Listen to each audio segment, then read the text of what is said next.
De hecho, la primera responsabilidad como creyentes tenemos es la de ir por todo el mundo y predicar el Evangelio, ¿no? Lo que dice Mateo 28:19. Es un mandamiento que primariamente se le dio a los discípulos, pero que también nosotros, ¿verdad? Tenemos ese mandato y es importante hacerlo. Por eso es que aquí insistimos en predicar el Evangelio, para que nosotros podamos conocerlo, ¿verdad? Entenderlo, creerlo, ser salvos y luego posteriormente, pues, cumplir con esa responsabilidad. También es necesario, hermanos, que usted conozca, ¿verdad?, que a la vez que el mensaje es un mandamiento, sabemos que el Evangelio significa buenas nuevas. ¿Y son las buenas nuevas de quién? ¿De Dios? ¿Para quién? Para el hombre. ¿Por qué? Para poder nosotros comprender y entender fácilmente por qué es que Dios demanda a través de su palabra que el único medio para recibir la salvación es la fe en Cristo, necesitamos conocer nuestra condición espiritual, ¿verdad? Recordemos que nosotros somos pecadores por naturaleza, por herencia y por práctica. Necesitamos conocer eso. Y que ante un Dios santo, usted y yo estamos destituidos de su gloria, porque somos pecadores, ¿verdad? Y ese pecado lo heredamos ¿de quién? De Adán, como dice Romanos en su capítulo 5, en Romanos 5:12. Dice la cita: cuando Adán pecó, el pecado entró en el mundo y por el pecado entró la muerte. De modo que la muerte pasó a todos los hombres por cuanto todos pecaron. Somos descendientes de Adán. Por naturaleza ya el pecado viene dentro de nosotros. Entonces, obviamente, debido a que el pecado mora en nosotros, estamos destituidos de la gloria de Dios. Pero Dios en su gracia y en su sabiduría, Él no se ha quedado de brazos cruzados, ¿verdad? Sino que diseña un plan de salvación tan perfecto, ¿verdad? Y por medio del mensaje del Evangelio, Él quiere que usted y yo podamos ser restaurados en la relación con Él, ¿verdad? Por eso es que es importante también conocer que el mensaje del Evangelio se compone de 3 partes. Una es la persona específica en ese mensaje. ¿Quién es? El Señor Jesucristo. No son mis experiencias personales las que voy a contar para que una persona se salve. Tengo que hablar específicamente del Señor Jesucristo. Tengo que hablar también de su obra específica. ¿Cuál fue? La muerte por nuestros pecados y su resurrección. Y la ejecución específica es que Él murió por nuestros pecados. A eso se le conoce como una obra sustitutiva. ¿Por qué? ¿Y de qué manera Cristo, ¿verdad?, logró llevar a cabo, ¿verdad?, la muerte por nuestros pecados, o hacer el pago necesario para que usted y yo ahora, ¿verdad?, podamos obtener la salvación y la vida eterna? Y todos sabemos eso, ¿verdad? Lo que se habla en el discipulado primariamente es de los 3 pasos de la redención del hombre. ¿Cuál fue? La imputación, que es que Él cargó todos nuestros pecados en su cuerpo, ¿verdad? Dice la cita que Dios Padre cargó en Él el pecado de todos nosotros, como lo dice Isaías. Luego sabemos que el segundo paso fue la sustitución. Él tomó nuestro lugar en esa cruz. Y el tercer paso fue la propiciación o la satisfacción. ¿Qué significa? ¿Ah? Sí, pero ahí hay una parte que siempre se nos olvida y es fundamental, ¿verdad? Porque es que el sacrificio de Cristo logró satisfacer la ira y la justicia de Dios. ¿Son respuestas bíblicas? Sí. Él es Dios, Él es sin pecado. ¿Pero por qué? Porque pagó. Todos hay que meternos eso entre ceja y ceja. La muerte de Cristo pagó todos nuestros pecados y satisfizo la ira y la justicia de Dios. ¿Qué hubiese pasado si Cristo hubiese dejado un solo pecado sin pagar? Exacto, ese pecado nos condenaría a todos. La muerte ya no, ya la salvación ya no sería solamente por fe, porque hay un pecado todavía ahí. Hay una deuda todavía ahí. Exacto. Por eso es que sabemos que las últimas palabras del Señor Jesucristo en la cruz del Calvario fueron: consumado es, la deuda ha sido cancelada.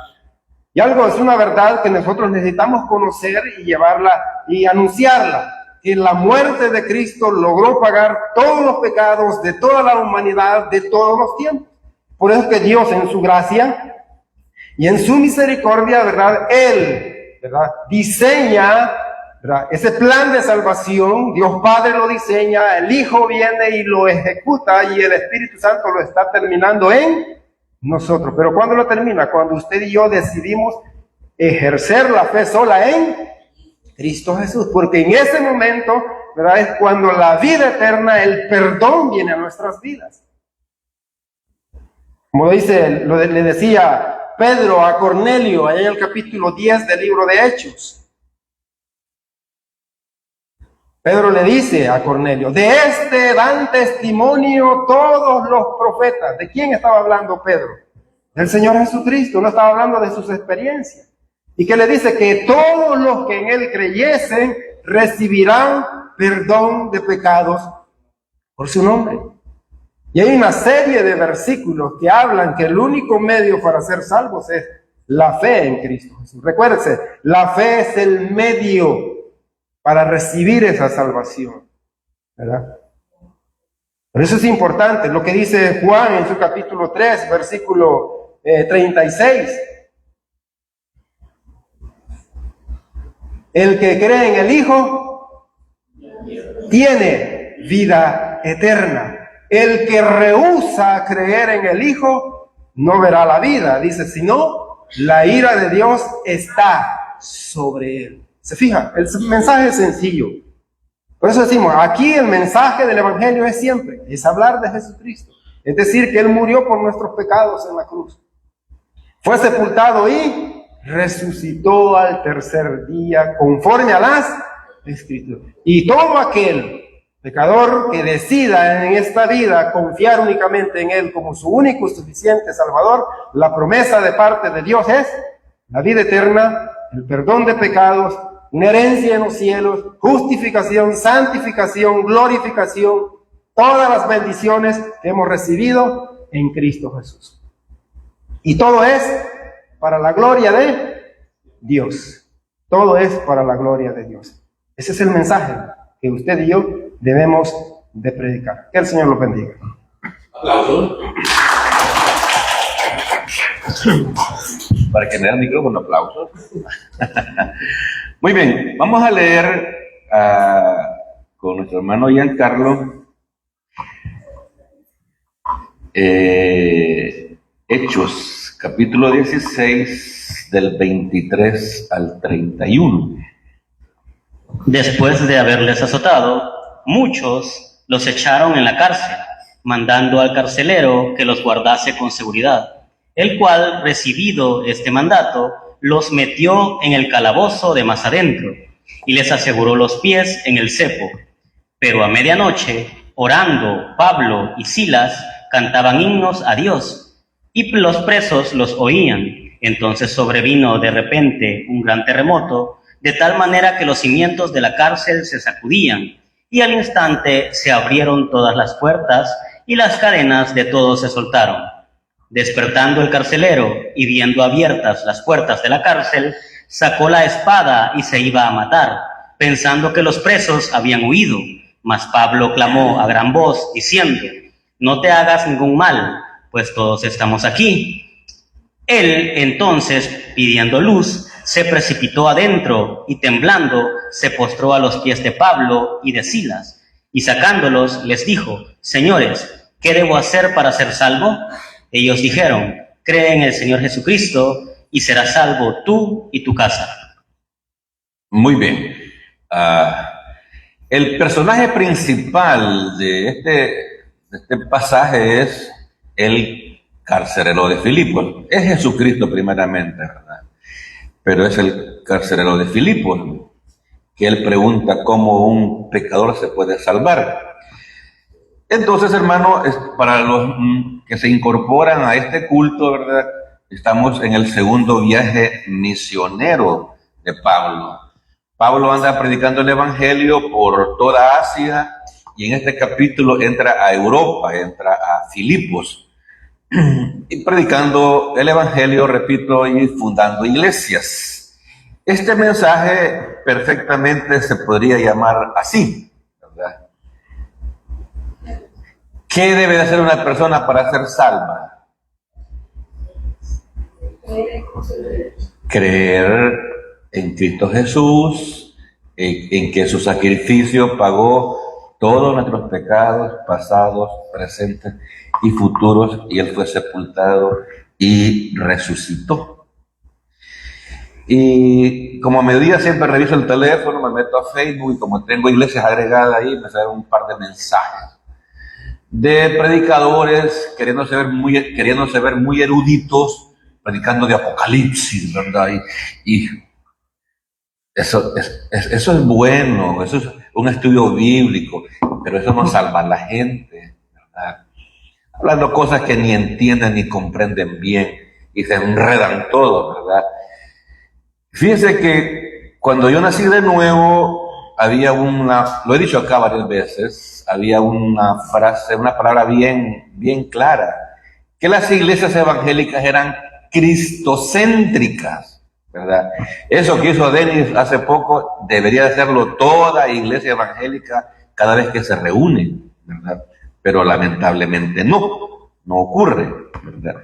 Entonces yo después le explico ese dibujito, o si usted leyó y puso atención, ahí está explicado ese dibujito que está ahí. Vamos a hacer un recuento de qué es lo que habla Hechos capítulo 16. Timoteo y Lucas acompañan a Pablo y a Silas en el segundo viaje misionero. Se recuerda que Bernabé se va con Marcos para Chipre y el grupo de Pablo es este, ¿verdad? Y después Dios, el Espíritu Santo, impide que los misioneros vayan a Asia y Bitinia. Al libro de los Hechos también se le conoce como Hechos del Espíritu Santo, porque él vino hacia los creyentes en Hechos 2 y él está dirigiendo todo, ¿verdad? Todo el viaje de Pablo. Aún también el Espíritu Santo dirige la vida de aquellos creyentes que confiesan a diario sus pecados, ¿verdad? Y andan llenos del Espíritu Santo. Así que quien dirige el viaje es Dios, el Espíritu Santo. La visión del varón macedonio que decía, pasa a Macedonia y ayúdanos. Entonces Pablo no va a Asia, no va a Bitinia, tiene una visión de un varón, ¿verdad? Que le dice, pasa a Macedonia y ayúdanos. Es plural, ayúdanos varias personas. Luego, Pablo y Silas llegan a Filipos. Sí, ¿qué más? La conversión de Lidia. ¿Se acuerda? Vimos eso el domingo pasado. Lidia pone atención al evangelio, nace de nuevo, de hecho, hasta hospeda a los misioneros ahí en su casa. Y luego de Lidia, expulsión de un demonio que adivinaba y producía mucho dinero. Esa era una joven, ¿verdad?, cuyos dueños la habían comprado como una esclava y tenía un demonio que adivinaba y le daba mucha ganancia a sus dueños. Cuando Pablo reprende al demonio y lo saca de la joven, los dueños ponen una demanda ante las autoridades de que esos hombres están molestando ahí, ¿verdad? ¿Y qué pasó después? Los misioneros son azotados, encarcelados y puestos en el cepo. Fíjense lo que Pablo sufre por predicar el evangelio y por hacer el bien. Por expulsar a los demonios lo azotan, lo encarcelan y lo ponen en un cepo. ¿Recuerda del cepo? Ahí nos quedamos el domingo pasado. ¿Verdad?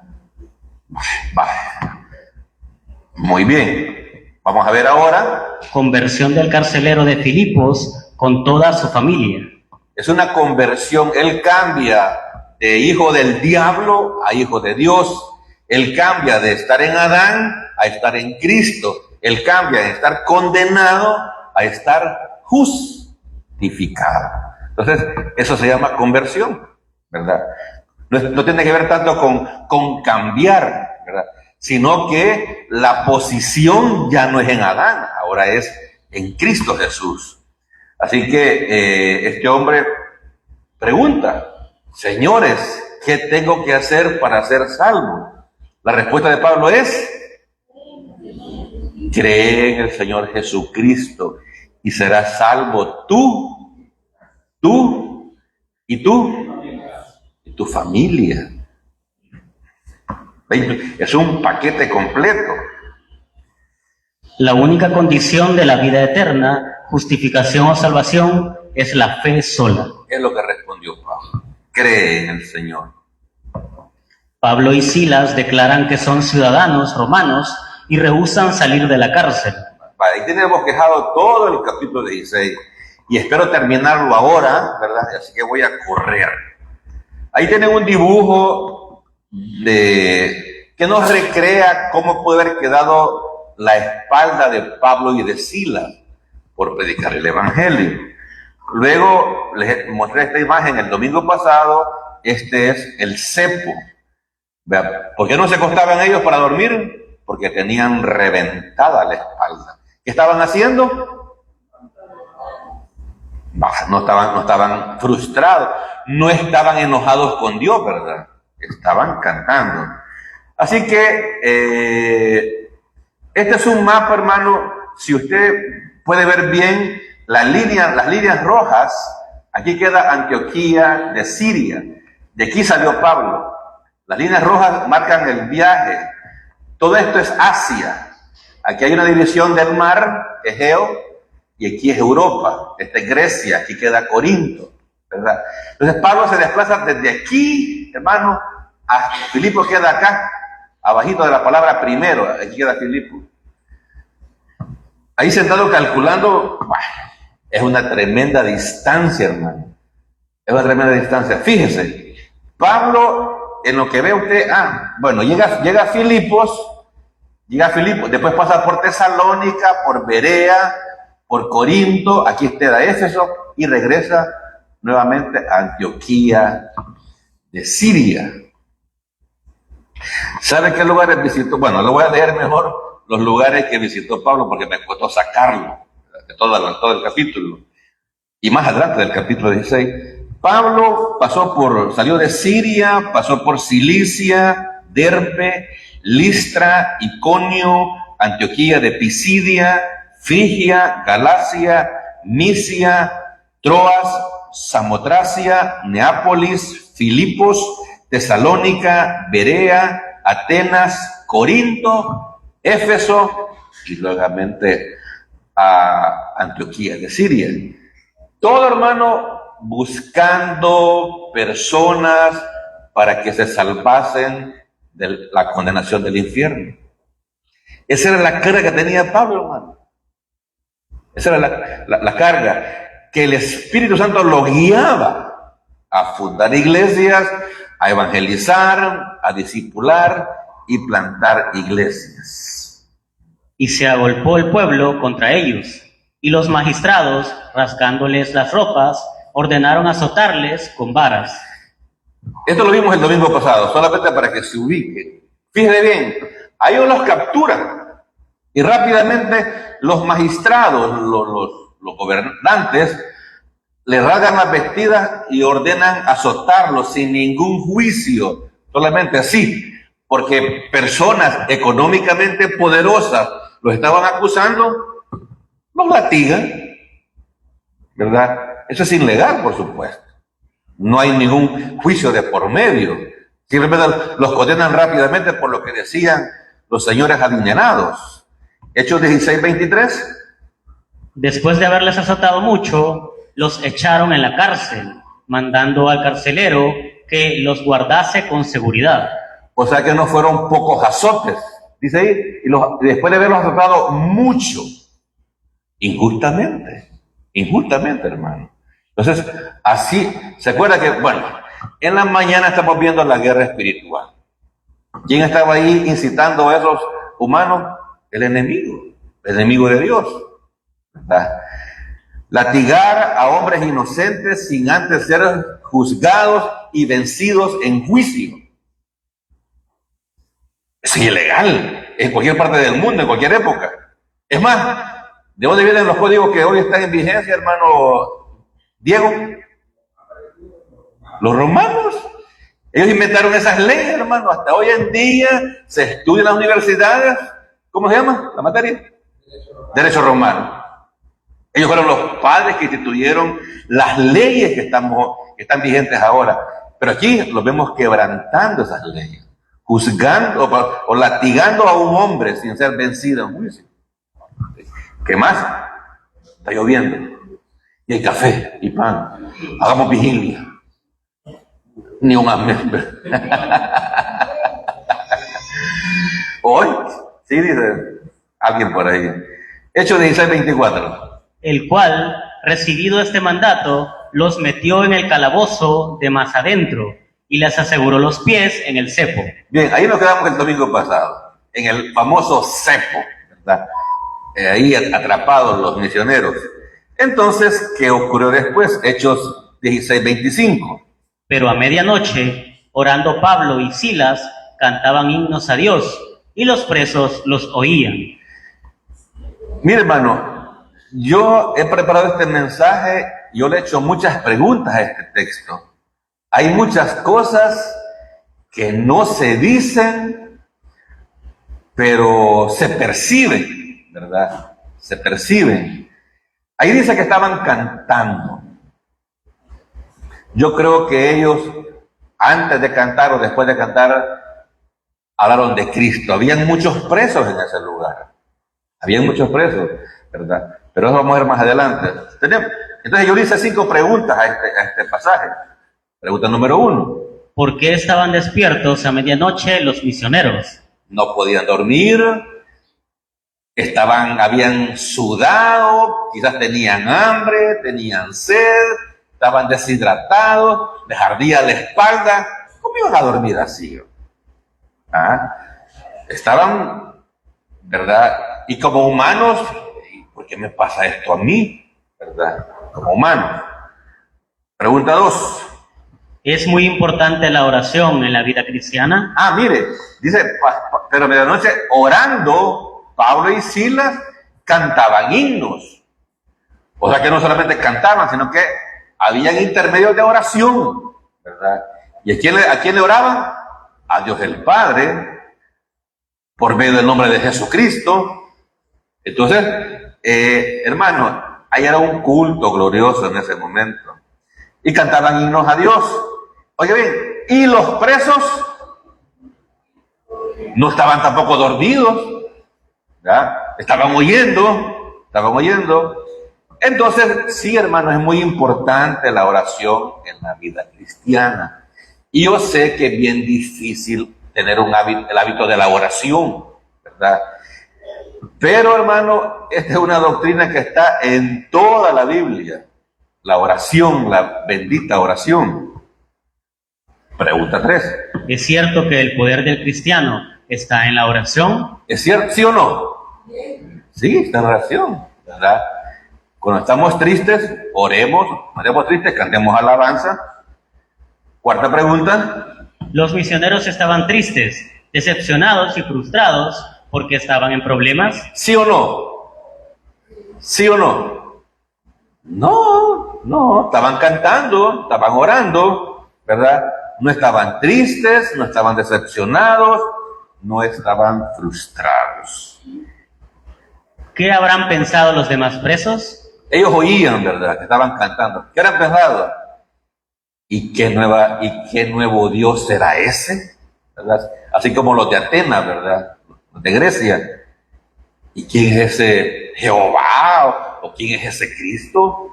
¿O estos tipos están deshidratados y están delirando? ¿Verdad? Eso nos lleva a Hechos 16:26. Perdón, una pregunta. ¿Verdad o mentira? ¿Verdad o mentira? La pregunta es: si decimos que la oración es importante, ¿debemos orar todos los días? ¿verdad o mentira? Es verdad, ¿verdad? Si decimos que la oración es importante, debemos orar a diario, ¿verdad? Ahí tenemos un dibujo, un diagrama. Dios se comunica con nosotros a través de la palabra de Dios. Dios nos habla a través de la Biblia, ¿verdad? Y el creyente que está en Cristo y en el Espíritu Santo, ¿verdad? Le habla a Dios por la oración, porque cree las promesas y los principios de la palabra de Dios. Entonces, hermano, es una comunicación. Usted le habla a Dios por la oración y Él le habla a través de las Escrituras.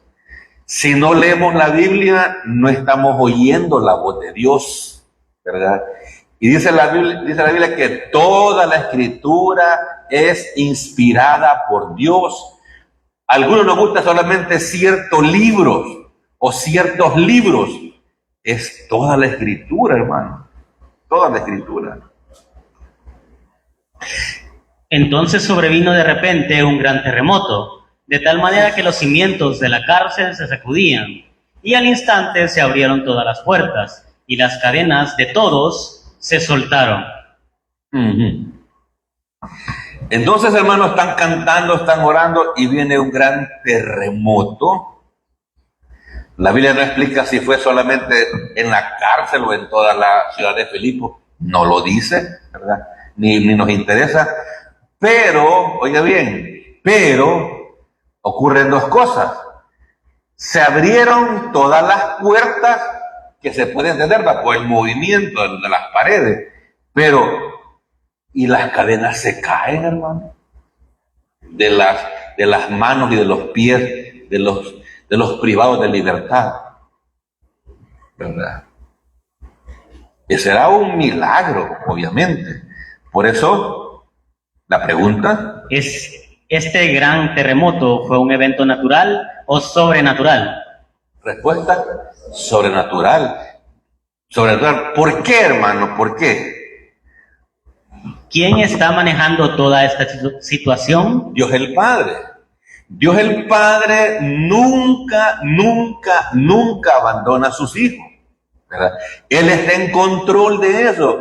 Pablo y Silas están sufriendo. Fíjese, ¿y Timoteo? Timoteo ahí andaba, pero los que más predicaban eran Pablo y Silas, y solamente a ellos los arrestaron, ¿verdad? Pero Dios está en control. A veces los humanos pensamos que cuando nos pasan cosas negativas, Dios se ha alejado o Dios está enojado con nosotros. Nunca. En toda la Biblia, hermano, Dios siempre le ayuda a su pueblo. Siempre.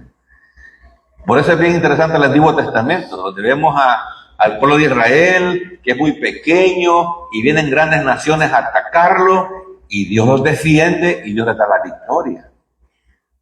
¿Se acuerdan, hermano? El pasaje clásico es cuando Moisés saca al pueblo de Israel de Egipto, ¿verdad? Y se van al desierto. Y después Faraón se arrepiente de haberlos soltado y empieza a perseguirlos en carruajes, en carros. Y llega Moisés con el pueblo a la orilla del Mar Rojo. Moisés, ¿y aquí para dónde? Esperen, Dios va a hacer algo. ¿Qué hizo Dios, hermano? Pero ¿sabe qué? Dios nos lleva al límite para que entendamos que Él está en control. ¿Y qué hizo Dios? Solamente abrió el Mar Rojo, fíjense. Solo eso. Y pasaron 2 millones de personas en medio del Mar Rojo. Y caminaron por el día y la noche, y los carros de Faraón nunca los alcanzaron. Nunca. ¿Verdad? Nunca. Y pasan todos los israelitas con sus niños, con su ganado y sus ancianos, y se cierra el Mar Rojo. Y los egipcios perecieron. Y así, hermano, hay muchos pasajes de la Biblia donde se demuestra que Dios nunca abandona a su pueblo, nunca. Muchos creyentes actualmente están viviendo en una cárcel con la puerta abierta. Sí, vamos en la mañana del creyente carnal, ¿verdad? Y eso es típico del creyente carnal. Tiene algún problema, algún hábito pecaminoso, alguna adicción, y está en una prisión con la puerta abierta. Es decir, él puede salirse cuando él lo decida, ¿verdad? Ese es para un creyente, para un creyente. Con un inconverso, hermano, Satanás le cierra la puerta, si es posible con 7 candados. Hechos 16, 27. Despertando el carcelero y viendo abiertas las puertas de la cárcel, sacó la espada y se iba a matar, pensando que los presos habían huido. ¿Por qué el carcelero quería tomar esa decisión tan dura, tan drástica? El carcelero sabía que lo iban a condenar a la pena de muerte si los prisioneros huían. Y los romanos, cuando mataban a la gente, la exhibían, así como exhibieron a Cristo, ¿verdad? Para que la demás gente tuviera temor. Era una muerte vergonzosa y pública. Por eso el carcelero, ¿verdad?, sabía que le tocaba la pena de muerte, ¿verdad? Muy bien. La espada era una pequeña de 2 filos que cargaban en la cintura y era un instrumento de castigo capital para los ciudadanos romanos. Ajá. Era una espada chaira, como que se llamaba, una espada bien pequeña de 2 filos. ¿Cómo? Machaira. Que de ahí se toma aquel principio de que la palabra es una espada de dos filos, ¿verdad? Hechos 16, 28. Mas Pablo clamó a gran voz, diciendo: no te hagas ningún mal, pues todos estamos aquí. Ajá. Pablo tuvo que alzar la voz y gritarle: no te hagas ningún mal, todos estamos aquí. ¿Y qué había pasado, hermano? ¿Qué había pasado? Fíjese. Dios el Padre sobrenaturalmente hizo que los prisioneros no escaparan de la cárcel. Sí, porque el objetivo era mandar un mensaje, ¿verdad? Dios, hermano, Dios se había propuesto abrir una iglesia en Europa, la primera iglesia en Europa, en Filipos. Y Él está en control de todo y hace que los presos no se vayan, para que no muera el hermano carcelero, el futuro hermano carcelero de Filipos, que ni el nombre da la Biblia. Pero Dios está en control, ¿verdad? Muy bien. Él entonces, pidiendo luz, se precipitó adentro y temblando se postró a los pies de Pablo y de Silas. Algo había oído. Fíjate que dice un comentarista, dice Hardinson: este hombre oyó el evangelio de alguien, de algún judío convertido que había venido de Jerusalén, o había oído hablar a Pablo. Pero, ¿por qué buscó a Pablo? ¿Verdad? Hechos 16, 29, el carcelero entonces, pidiendo luz, se precipitó adentro y temblando se arrodilló, se postró a los pies de Pablo y de Silas. Tenía temor el hombre. El carcelero comprendió que el Dios a quien servían estos hombres era todopoderoso. ¿Y qué preguntó el carcelero? Y sacándolos les dijo: señores, ¿qué debo hacer para ser salvo? Ajá. Hermano, yo aquí en este púlpito yo me confieso, lo dije en la mañana, yo había leído Hechos varias veces, hasta que el hermano Roxer nos dijo que este era uno de los versículos clave para entender que el único requisito para salvación es la fe que ejerce el pecador. El hombre dice: ¿qué tengo que hacer? Porque no sabe nada de doctrina. Él cree que hay que hacer algo para Dios. No. Y lo único que le agrada a Dios de nosotros es la fe. Aunque muy pequeña, como un grado de mostaza, pero fe al fin para salvación. ¿Verdad? Este hombre sabía que debía haber una respuesta humana para agradar a Dios. Dice Hebreos que sin fe es imposible agradar a Dios, ¿verdad? Hechos 16:31. Ellos dijeron: cree en el Señor Jesucristo y serás salvo tú y tu casa. Ajá. Tu casa es una palabra sinónimo de familia, ¿verdad? No está hablando de la casa física, sino que cree en el Señor Jesucristo y serás salvo tú y tu familia, ¿verdad? De hecho, varias veces acá, el hombre, el padre de familia, es el sacerdote de cada familia, ¿verdad? Y toda la familia debe seguir al líder, ¿verdad? Al líder espiritual que Dios ha puesto. Por eso dice la Biblia que el hombre es la cabeza espiritual de la familia. Él es el sumo sacerdote familiar. Entonces la promesa es, si pones la fe en Cristo, si me seguís, toda tu familia se va a salvar. Es una promesa que ha hecho el Señor, ¿verdad? Pero tenemos que hacer nosotros algo. Sí, traer a los muchachos. Creer, del griego pisteuo, puede traducirse como creer, fe, confiar, apoyarse en o depender de. Entonces nosotros hemos puesto la fe en Cristo, confiamos en Cristo, nos apoyamos en Cristo, dependemos de Cristo para nuestra justificación. Eso significa, mire, hay gente que dice, es que así es muy fácil por creer. Solo la fe. Es porque no entienden el contenido, ¿verdad? No entienden lo que vimos en la mañana, ¿verdad? La doctrina de la identificación, que estamos en Cristo, que morimos con Cristo, que fuimos sepultados con Cristo y resucitamos con Cristo, ¿verdad? Así que, dice, así bien fácil, no, si costó la sangre preciosa de Cristo derramada en la cruz. Y hasta dicen, es una salvación muy barata.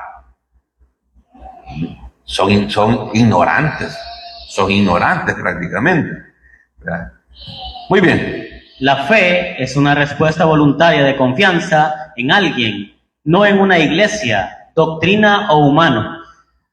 Ay, cuánta gente hoy sigue a líderes religiosos, hermano, tan perdidos, hermano.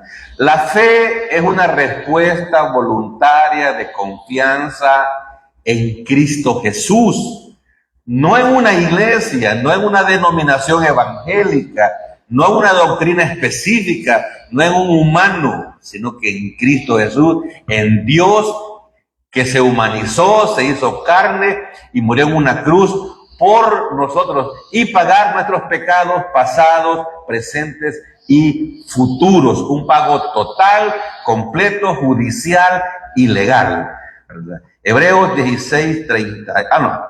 Ahí está.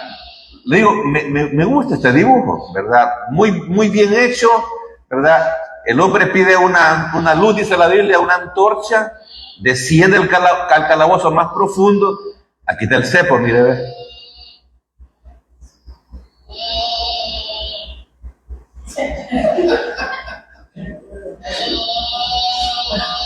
Y es algún tono nuevo de teléfono. No, yo pregunto.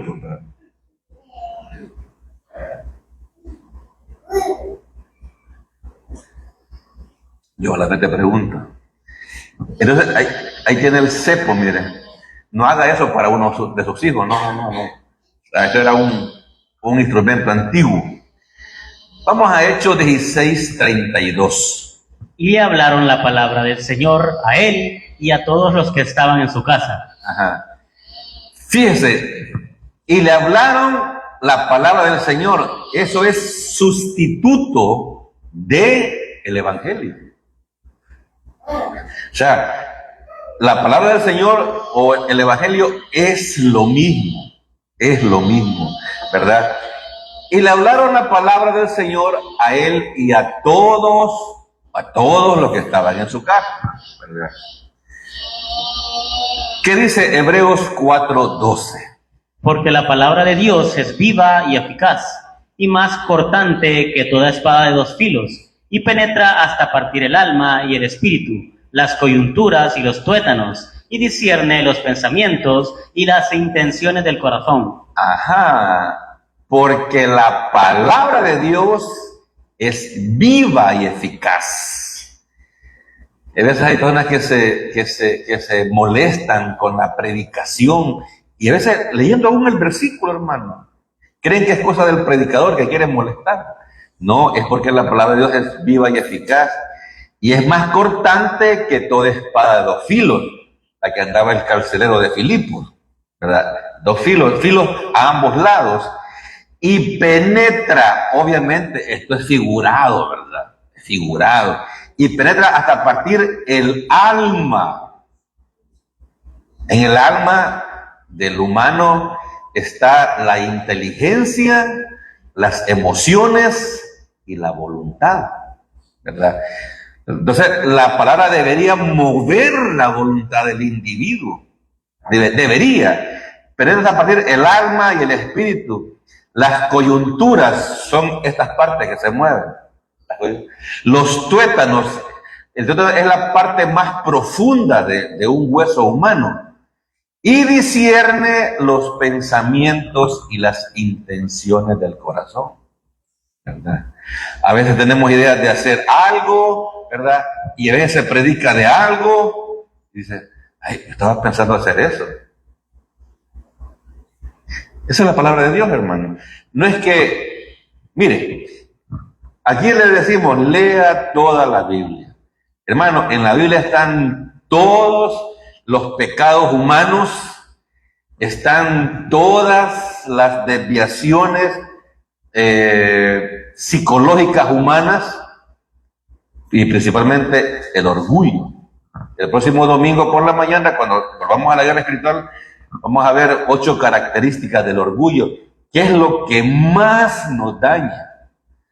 Por les decía Pablo a Timoteo, Timoteo, ten cuidado de ti mismo.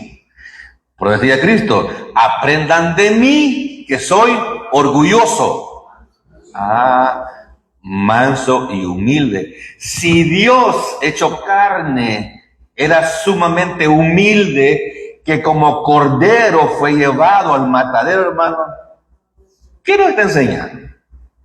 Pero nosotros somos de los que no nos dejamos, ¿verdad? Que reclamamos nuestros derechos. Eso es antibíblico, hermano. Aprendan de mí, dijo Cristo. Claro, esto es para creyentes de grandes ligas. No es fácil. No es fácil ser humilde. No es fácil que las hermanas sean esposas sumisas. No es fácil. No es fácil que los esposos amemos a nuestras esposas. No es fácil. Se requiere humildad.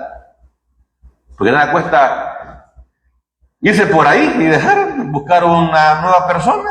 Lo que hace el mundo, pues. Lo que hace el mundo. Usted sabe, hay personas que se han casado 3, 4, hasta 5 veces.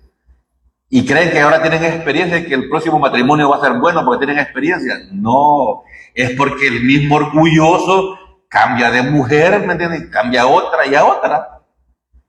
Porque el problema es el orgullo humano. O sea, la palabra de Dios habla de todo eso, hermano.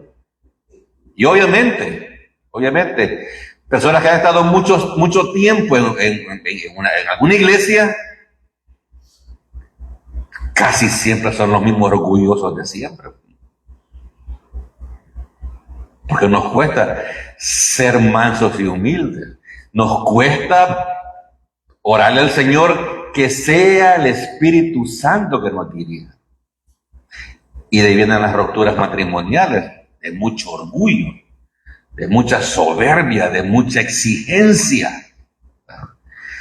Pero bueno, Pablo predicó el mensaje integral del Evangelio de la gracia de Jesucristo al carcelero y a toda su familia.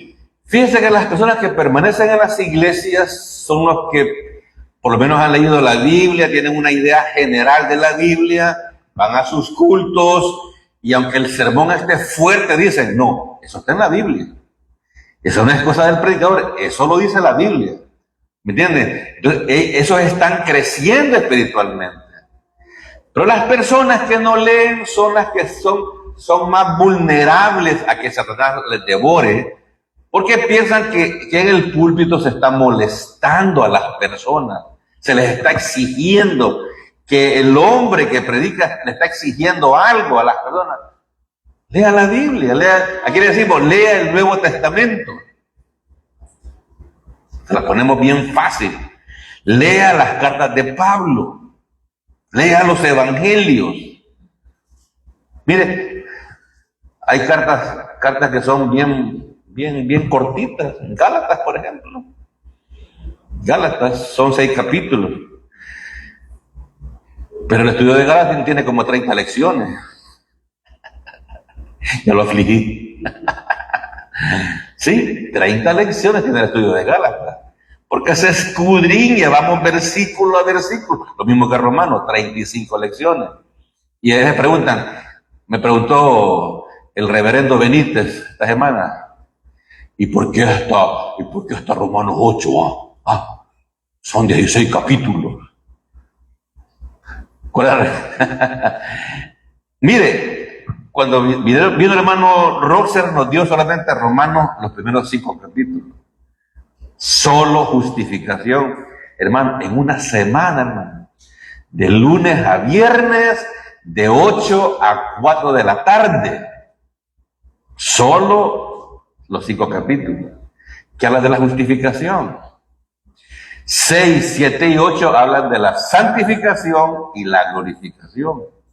9, 10 y 11 hablan de los judíos, del rechazo de los judíos, ¿verdad? De la restauración de los judíos. Y 12 al 16, vida práctica. Si usted lo lee, lo va a entender fácilmente, ¿verdad? Que nadie tenga más alto concepto de sí mismo, ¿verdad? Presentad vuestros cuerpos como sacrificio vivo, santo, agradable a Dios, que es vuestro culto. Vida práctica. Amaos los unos a los otros, sírvanse los unos a los otros, practiquen la ley de Cristo, la ley del amor. Sumamente práctico. O sea, si usted lo lee, no ocupa explicación. A tal grado que yo aquí nunca he enseñado. No es que no sea importante, ¿cómo no? Pero yo estoy más interesado en que cada persona que ponga un pie en esta iglesia local se salve. Porque si yo hablo de santificación, la gente va a creer, eso parece que es requisito para ser salvo. No, la santificación es únicamente para los que han sido ya justificados, ¿verdad? Y ahí donde el predicador típico, ¿verdad?, habla de la Biblia, de las partes prácticas, pero no les habla de su posición en Cristo, que por qué tienen que crecer en la gracia y en el conocimiento. No lo dice. No lo dice. Entonces la gente, al no decirlo, la gente cree que es requisito para salvación. Bueno, Hechos 16, 33. Y él, tomándolos en aquella misma hora de la noche, les lavó las heridas, y enseguida se bautizó él con todos los suyos. ¿De qué estamos hablando, hermano? De la humildad, ¿verdad? Vemos al nuevo hermano en Cristo, al hermano carcelero, ¿verdad?, que lo lleva a su casa, les lava las heridas de la espalda, por supuesto, ¿verdad? Y enseguida, ¿qué hace? Es bautizado. ¿Por qué es bautizado en agua? Porque ya fue bautizado con el Espíritu Santo cuando creyó. Y ese es el bautismo importante, que cuando creemos en Cristo Jesús, viene el Espíritu Santo a la vida del individuo y es colocado en el cuerpo de Cristo y es regenerado y es habitado por el Espíritu y es sellado. es un hermano. Entonces él, ¿verdad? Los misioneros iban a seguir su viaje. Fue bautizado con agua. No es algo lógico, ¿verdad? Que hoy en día el creyente lo va a hacer cuando crea conveniente. ¿Es requisito para salvación el bautismo en agua? No. Pero en muchas partes dicen que sí. ¿Qué están haciendo? Están pervirtiendo el evangelio. Y esta es una doctrina bien extendida. Yo así, mire hermano, yo así nací en Cristo y así crecí. Que hasta que la persona se bautice en agua, pues ahora sí. El hermano Irra hoy sí es miembro de la iglesia. Hoy ya puede servir y puede tomar Santa Cena. Tiene todos los derechos de Cristo. Inventos humanos, no está en ninguna parte de la Biblia. Por eso le decimos, lea el Nuevo Testamento. No aparece en ninguna parte. No aparece. Entonces, pero a ellos les parece que si no la gente no se bautiza. ¿Y qué, pues? ¿Y qué? Entonces, queriendo hacer una buena acción, pervierten el evangelio, ¿verdad? Así que le lava las heridas y es bautizado. La humildad debería ser el principal fruto del Espíritu Santo de los redimidos por la sangre del Cordero. Sí. Ahí vemos a este hombre recién convertido que está en su primer amor.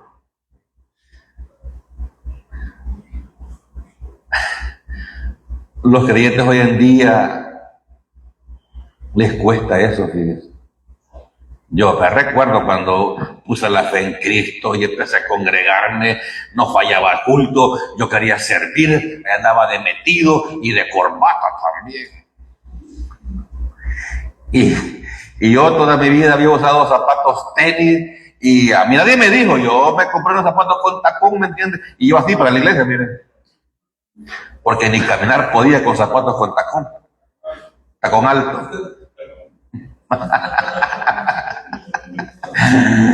Pero yo estaba enamorado, yo había descubierto algo que no tenía, a Cristo Jesús, ¿verdad? Y así fue, quizás en menos de un año ya estaba predicándole a los jóvenes en esa iglesia. No quería hacerlo, me empujaron. No había quien lo hiciera. Como es frecuente en la vida cristiana, ¿verdad? Todos, no, que lo haga Giancarlo, no, que lo haga Irra. Irra lo va a hacer mejor. Pero que lo haga Rolando, no, que lo haga Irving mejor. Y así nos pasamos la pelota, ¿verdad? Y termina con Denis y después de Denis, Abilio. Y Abilio chulo va a decir, y nadie va a hacer nada, ¿verdad? No, hay que crecer, hay que proponerse crecer. Entonces la humildad debería ser la principal fruto del Espíritu Santo en los redimidos de Jehová. Esto evidencia la importancia del bautismo. Hechos lo menciona en repetidas ocasiones, donde el bautismo se realiza inmediatamente después que la persona confía en Jesucristo. Ajá. El bautismo en agua, ya les dije, ¿verdad? La persona lo va a hacer cuando crea conveniente. Y Denis, o vamos a Cuco a bautizarlo. Y nos ponemos ahí en la playa como lagartos todos.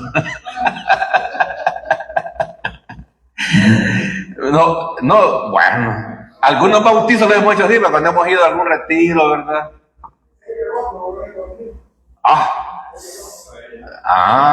Ya. Este lo está planeando ahí, ¿verdad? Lo está planeando. Entonces, cuando usted crea conveniente,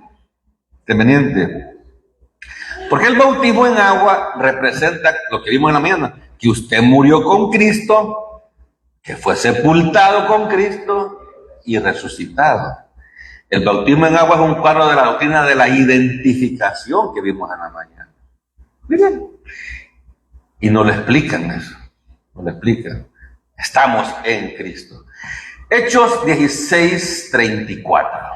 Y llevándolos a su casa, les puso la mesa y se regocijó con toda su casa de haber creído a Dios. Le lavó las heridas, hermano.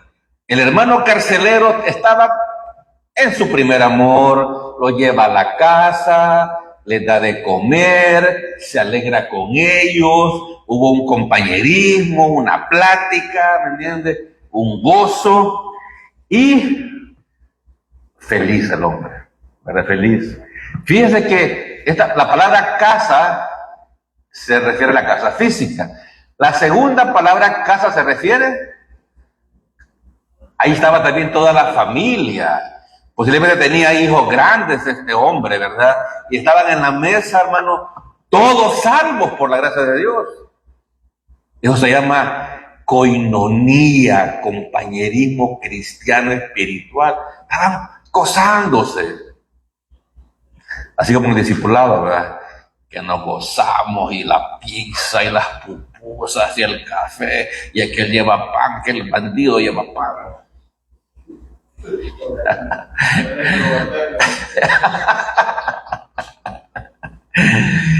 Y compañerismo, si de eso se trata, hermano. Somos hermanos en Cristo Jesús. No seamos huraños, no seamos penosos, no hagamos a la carrera. Por ahora hemos inventado dar café, fíjate, y lo damos caliente para que se quede aquí y no haga corriendo. Wow. Pero bueno, démosle. Los resultados de la salvación son vivir por fe, servir, honrar y amar al Señor. Lo que estaba haciendo el hermano carcelero, los resultados deseados por Dios de la salvación es que vivamos por fe la vida cristiana, que sirvamos, que honremos, que amemos a Dios.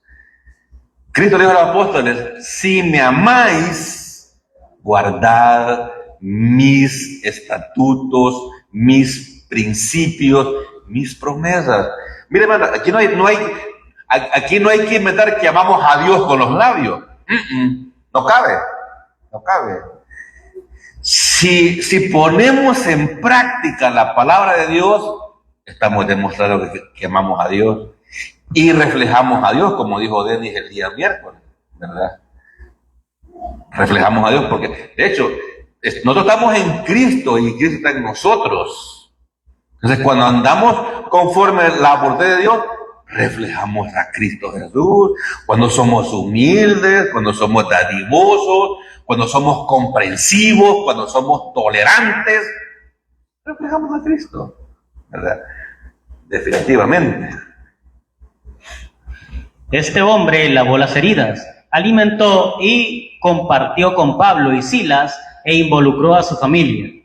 Eso era una fiesta, hermano. Esa era una comida de coinonía excelente, pues, ¿verdad? Sí, agradecido, por supuesto. ¿Recuerdan aquellas clásicas palabras de Josué? Vaya, Lucas usa la palabra casa. Hay un versículo clásico, ¿verdad?, que dijo Josué, que a mí me encanta. Hemos estado hablando de guerra espiritual. ¿Y qué dijo Josué en el Antiguo Testamento? Ahora, pues, temed a Jehová y servidle con integridad y en verdad, y quitad de entre vosotros los dioses a los cuales sirvieron vuestros padres en Egipto, y servid a Jehová. Ese es el Antiguo Testamento, hermano. Ahí hay principios para los creyentes. Bueno, mandamientos. Temer a Jehová.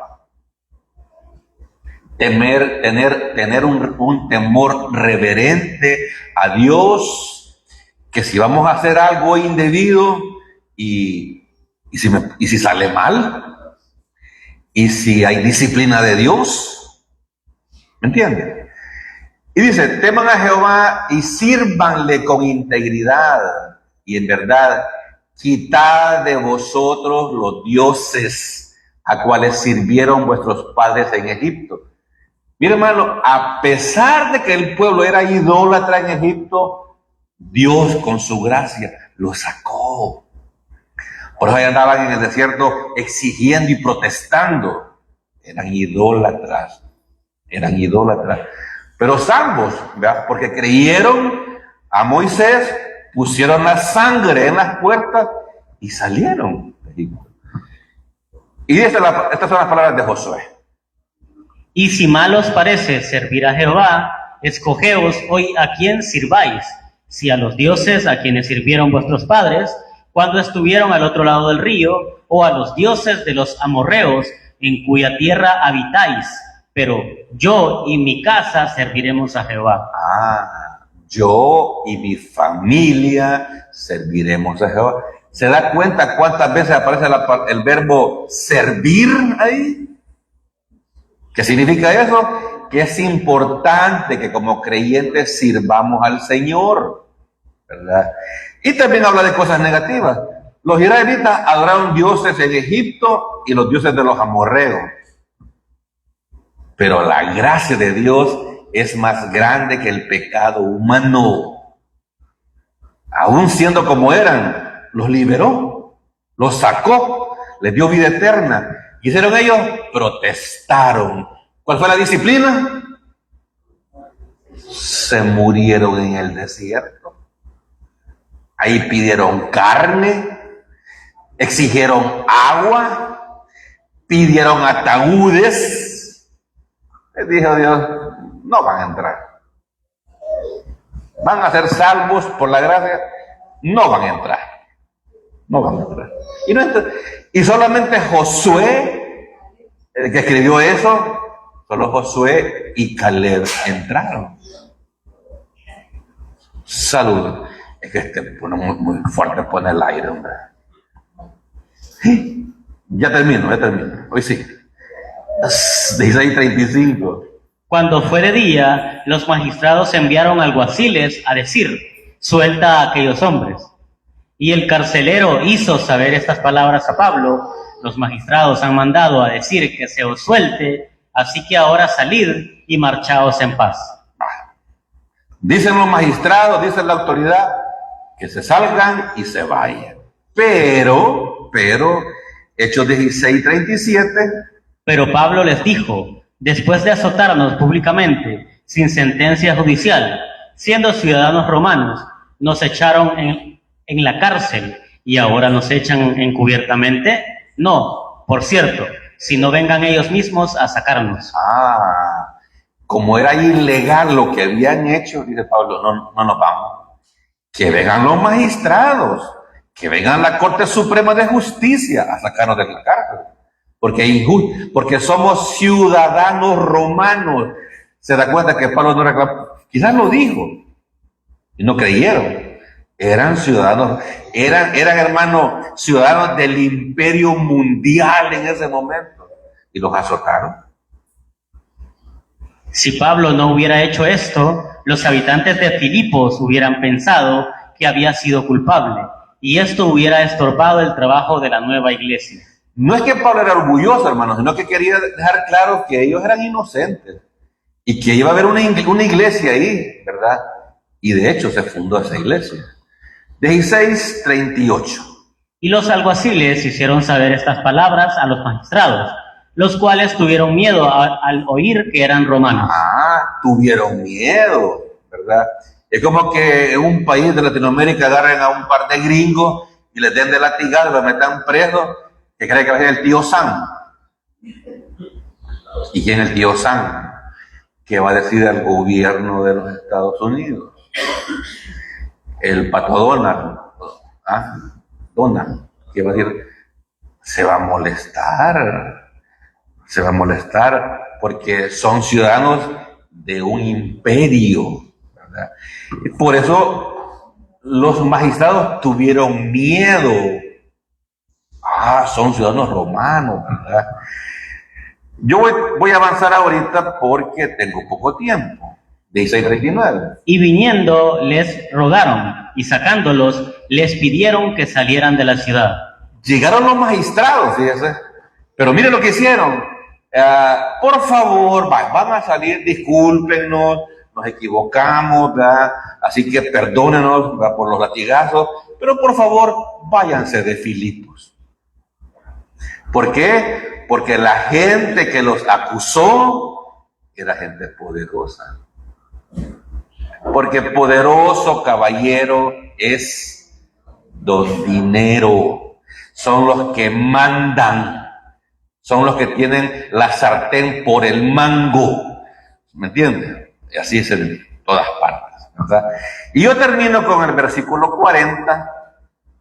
Entonces, saliendo de la cárcel, entraron en casa de Lidia, y habiendo visto a los hermanos, los consolaron y se fueron. Punto final.